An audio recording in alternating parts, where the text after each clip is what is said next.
io da 2 anni sto sostenendo che noi spendiamo inutilmente soldi energetici per mantenere in piedi strutture scolastiche che non hanno ragione di essere definite. La Pascoli, per esempio, di Sottomarina, noi scaldiamo e illuminiamo 3 piani della struttura e ci sono 3 classi, quindi una per piano. Allora, vale per la Pascoli, vale per la Gregrutti, vale per la Padoan. Dunque, voi sapete che sono tante volte critico verso Roberto Rossi. Allora preciso subito che personalmente come persona non ho nulla contro Roberto Rossi, lo dico proprio assolutamente, perché qualcuno crede che sia una cosa personale. Non è assolutamente una cosa personale, è una persona che nella vita secondo me si è comportato sempre bene dal punto di vista di padre, di operatore, di tutto quello che volete, è di un'ottima famiglia. Per inciso, da Pirla l'ho votato quando era in lista come con i Verdi, tra l'altro lasciamo perdere, guarda, proprio la barzelletta. Io a volte mi è capitato occasionalmente di votare persone di sinistra, uno di questi è Fortunato Guarnieri nella prima amministrazione.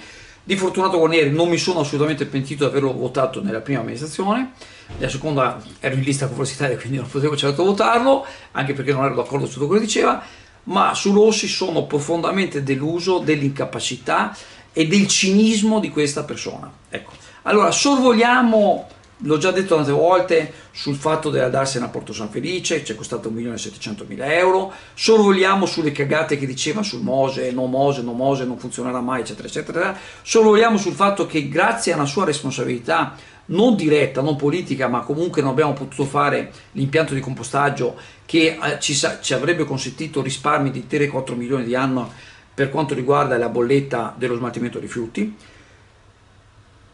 Stendiamo un telo virtuoso sull'impianto di GPL che ha corso solo per correre come sindaco, ok?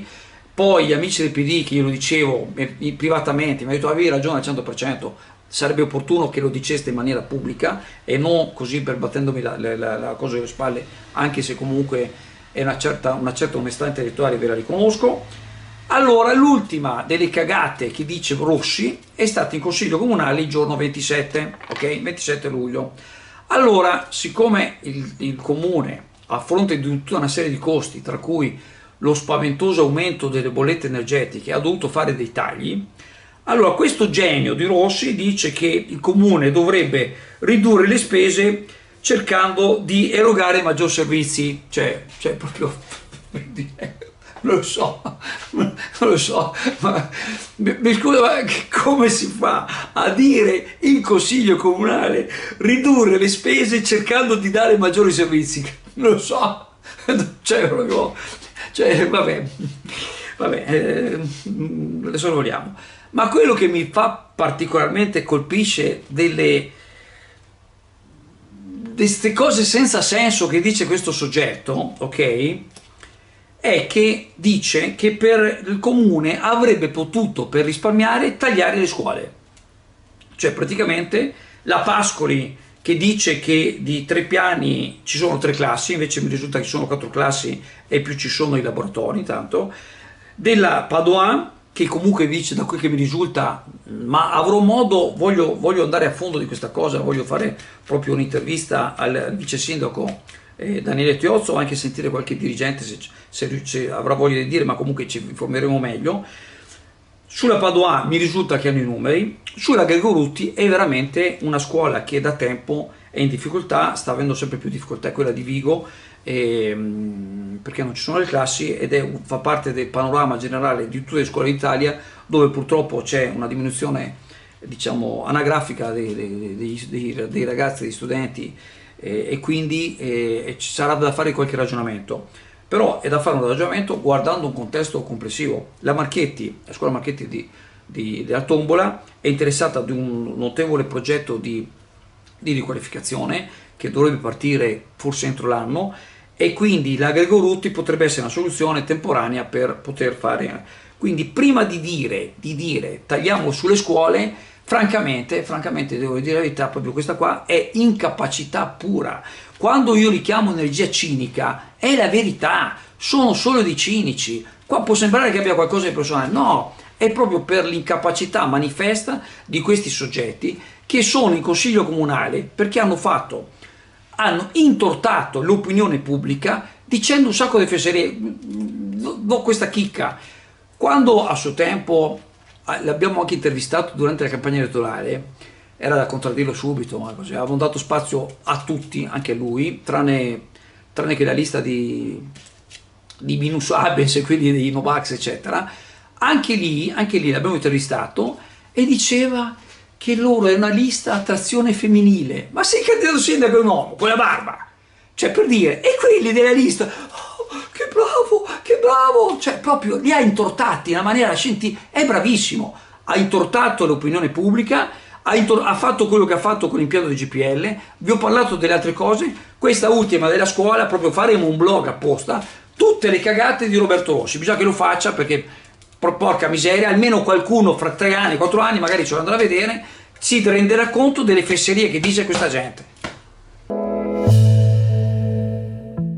L'agenzia Venice Waterlink, in collaborazione con la Raffaello Navigazione, in aprile e in maggio vi accompagnano da Sottomarina a Venezia il sabato, la domenica e i festivi e alle isole Burano, Murano e Torcello la domenica. Per maggiori informazioni telefonare allo 041 8626 373 per prenotazioni online sul sito venicewaterlink.com. Dunque, l'avevamo già anticipato sulle pagine di Chiusa Azzurra questa mattina, c'è stato veramente un intervento da manuale di una signorina, una bagnina di 18 anni. Onestamente, quando siamo andati a intervistarla, adesso vedete l'intervista, mi era venuto il dubbio che fosse minorenne, ma una bravissima ragazza, competente, professionale. Ho avuto anche le testimonianze di persone che l'hanno vista all'opera. Praticamente, adesso lo seguirete quello che dice appunto nell'intervista, e il fatto importantissimo è che proprio non si è persa d'animo e ha agito subito. In quel momento una persona col cuore fermo, in arresto cardiaco, ogni secondo è prezioso, è stata bravissima, ha utilizzato il defibrillatore, è riuscito quindi, e tra l'altro il defibrillatore non scarica se la persona non è in arresto cardiaco, quindi gli ha proprio salvato la vita, e se non gli ha salvato la vita l'ha salvato veramente da chissà quali problemi di salute, perché purtroppo quando sei in arresto cardiaco è veramente orgogliosi di avere ragazzi e ragazze così con i nostri bagnini sulle spiagge di Sottomarina. Beh, innanzitutto complimenti veramente di cuore, perché sei giovanissimo, quanti anni hai? 18 anni, infatti prima ho detto ma sei maggiorenne, avevo qualche dubbio. Beh, raccontaci un po', perché so che hai fatto un intervento rapidissimo, hai visto questa persona per terra, cosa hai fatto? Stavo ancora preparando la torretta perché non era ancora orario di servizio e un uomo mi è venuto a chiamare dicendomi che c'era un uomo a terra con la bava e che non respirava più. Allora ho mollato tutto, sono corsa lì e appunto c'era questo uomo che non aveva battito e non respirava completamente. Completamente zero. Vabbè, dopo taglio, un po' qua. Allora la prima cosa che ho fatto è iniziare subito il massaggio cardiaco e ho fatto allontanare le persone e abbiamo chiamato il 118 e ho chiamato qualcuno che prendesse il defibrillatore che dopo ho anche scaricato. E con il massaggio cardiaco comunque si era già iniziato a rianimare e il defibrillatore gli ha dato il colpo finale che poi si è ripreso, infatti l'ambulanza l'ha portato via che era cosciente. Guarda, brava perché è importantissimo agire subito, e poi brava perché ancora una volta dimostriamo che il nostro personale, dal bagnina, scusami, al personale sanitario, c'è tutta una catena che interviene subito, che se tu non fossi intervenuto immediatamente, chissà. Infatti anche l'ambulanza quando è arrivata ha detto che abbiamo salvato la vita. Sicuramente gli hai salvato la vita, e se non gli hai salvato la vita gli hai salvato da avere un sacco di problemi, perché quando succedono queste cose, se non si interviene rapidamente, quindi brava, complimenti. Come ti chiami? Elena, complimenti, brava, bravissima. Grazie.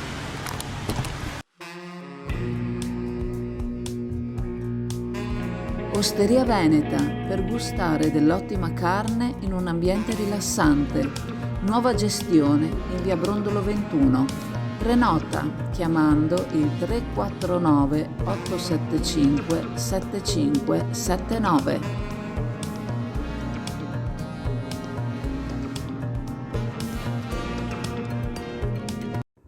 Un gruppo di circa 150 dipendenti operanti nell'apparato di inclusione scolastica del Comune di Venezia ha dichiarato lo stato di agitazione. Si tratta di lavoratori responsabili di inserire i bambini disabili negli ordinari percorsi educativi delle scuole, un lavoro importante. Ora si trovano ad affrontare una situazione che dicono precaria e sfruttante. Essi sono retribuiti a cottimo con un contratto a chiamata, il che significa che vengono pagati solo se l'utente è presente, altrimenti sono costretti a prendere permessi non retribuiti. Un appalto che secondo FP-CGIL e UIL FPL viene gestito senza alcuna responsabilità sociale d'impresa, ma che mira solo a garantire i servizi essenziali con la minima spesa possibile. Per quanto riguarda le assegnazioni, mancano chiari vincoli sul numero di bambini che ogni lavoratore può seguire. Questo porta a una situazione di instabilità e precarietà per i lavoratori che devono essere costantemente a disposizione della cooperativa in attesa di una chiamata che spesso sembra giungere il giorno prima se non lo stesso giorno in cui il servizio necessita. I lavoratori finiscono col compiere attività non previste nelle loro qualifiche professionali per avere una continuità di reddito.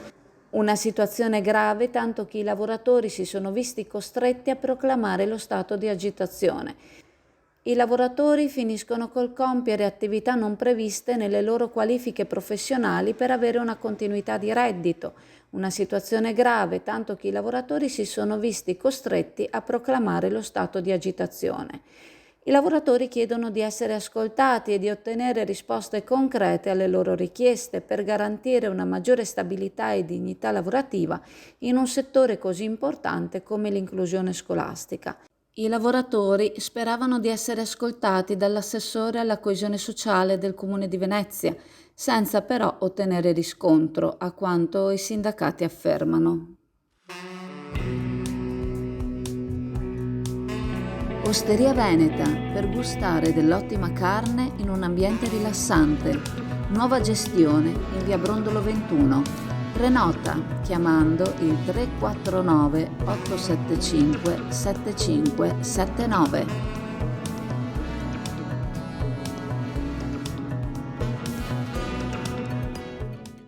Ne parlavamo a inizio anno quando annunciavamo che la Regione Veneto con una nota aveva segnalato l'opportunità di vedersi assegnati contributi per investimenti in progetti di rigenerazione urbana, in modo da ridurre i fenomeni di degrado sociale e ambientale per migliorare il decoro urbano. L'intervento a cui mirava Chioggia erano la copertura e la chiusura perimetrale dell'Arena d'Uso, in modo da poterne usufruire durante tutto l'anno. Nella richiesta di finanziamento erano compresi anche gli interventi di manutenzione della struttura preesistente, deteriorata dagli agenti atmosferici, oltre che dei numerosi atti vandalici ad opera di individui che hanno potuto accedere alla struttura con facilità anche per la mancanza della chiusura perimetrale. L'intervento che era stato proposto quindi intende riqualificare l'edificio dando la possibilità di usufruirne anche durante la stagione invernale, proponendo inoltre una rigenerazione urbana dell'area. Era stato fatto un preventivo sommario di circa 3.953.000 euro, di cui 1.200.000 per la copertura e 600.000 per ripristinare ciò che tempo, intemperie e vandali avevano danneggiato. La copertura era già stata definita ammissibile ancora nel 2021, ma non finanziabile. In seguito sono state stanziate ulteriori risorse che rendono l'intervento finanziabile. Intervento che rientra tra i progetti del PNRR. Il Comune di Chioggia, soggetto attuatore, aveva l'obbligo di affidare i lavori entro fine luglio e terminarli entro fine marzo del 2026. Seguendo il cronoprogramma, i lavori sono stati ora appaltati a un operatore di Roma, la ditta Andreola SRL. Si può quindi passare allo step successivo.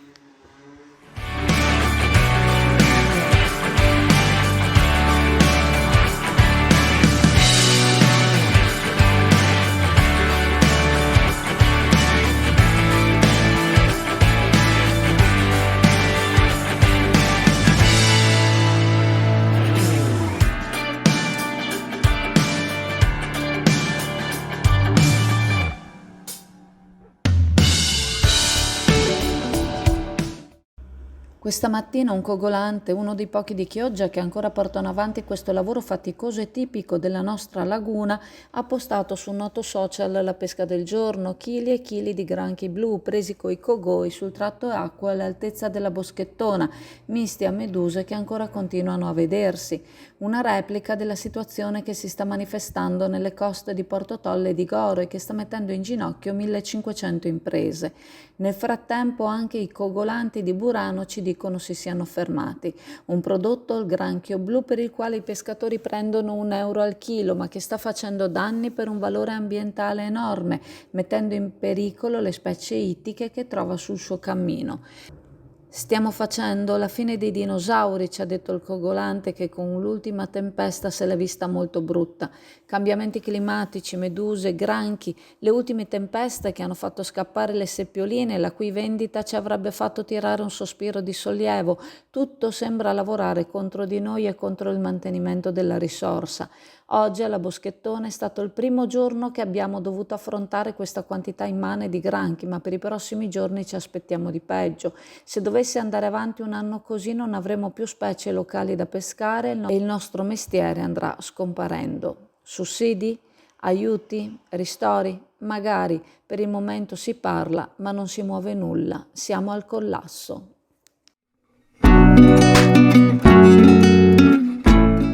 Preparati a gustare le specialità tradizionali e le novità esplosive che potrai trovare all'Indiga. Gelato artigianale anche per l'asporto, per gustarlo in compagnia dove vuoi tu. All'Indiga il gelato da passeggio più gustoso, in cono, coppetta o con lo stecco.